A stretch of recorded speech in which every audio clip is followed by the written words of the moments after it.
ഞങ്ങൾ ഈ അടുത്ത കാലത്ത് ഏറ്റവും കൂടുതൽ കേൾക്കുന്ന ഒരു ക്വസ്റ്റ്യനാണ്, സോളാർ ഇൻസ്റ്റാളേഷൻ ചെയ്ത് കഴിഞ്ഞാൽ മഴക്കാലങ്ങളിൽ സോളാറിൻ്റെ എനർജി കിട്ടുമോ എന്നുള്ളത്. ഇത് വളരെ വാലിഡ് ആയിട്ടുള്ളൊരു ക്വസ്റ്റ്യനാണ്. എക്സ്പെഷ്യലി കേരളത്തിലെ ഏറ്റവും കൂടുതൽ മഴയുള്ളൊരു സ്ഥലമാണല്ലോ. ഞങ്ങൾ ഇന്ന് ചെയ്യുന്ന അല്ലെങ്കിൽ ഇൻട്രൊഡ്യൂസ് ചെയ്യുന്ന ഞങ്ങൾ ഇന്ന് കൊടുത്തുകൊണ്ടിരിക്കുന്ന സൊല്യൂഷൻ എന്ന് പറഞ്ഞാൽ, മഴക്കാലമാണെങ്കിലും വേനൽക്കാലമാണെങ്കിലും നമുക്ക് പ്രൊഡക്ഷൻസ് കിട്ടുന്ന ലെവലിലുള്ള ടെക്നോളജിയുള്ള പാനൽസാണ് നമ്മൾ ചെയ്യുന്നത്.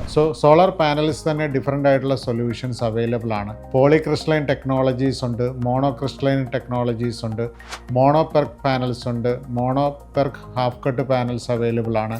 അതേപോലെ തന്നെ ബൈഫേഷ്യൽസ് പാനൽസ് അവൈലബിൾ ആണ്, ടോപ്പ് കോൺ സീരീസ് പാനൽസ് അവൈലബിൾ ആണ്. സോ ഇത് ഓരോ സ്ഥലങ്ങളിലും ഉപയോഗിക്കേണ്ടത് ഡിഫറെൻ്റ് ആയിട്ടുള്ള പാനലുകളാണ്. അപ്പോൾ നമുക്ക് ഇന്ന് കേരളത്തിൽ ഏറ്റവും കൂടുതൽ മഴയുള്ളൊരു കാലഘട്ടമായതുകൊണ്ട് നമുക്ക് ടോപ്പ് കോൺ സീരീസോ ബൈഫേഷ്യൽസോ അല്ലെങ്കിൽ മോണോപെർക്ക് ഹാഫ് കട്ട് പാനൽസോ നമുക്കിവിടെ യൂസ് ചെയ്യാം. പ്രൊഡക്ഷനിൽ നമുക്ക് അറൗണ്ട് ഒരു നോർമൽ സമയത്ത് കിട്ടുന്നതിനേക്കാൾ ഒരു 60-70% പ്രൊഡക്ഷൻസ് നമുക്ക് മഴക്കാലമാണെങ്കിൽ നമുക്ക് കിട്ടും.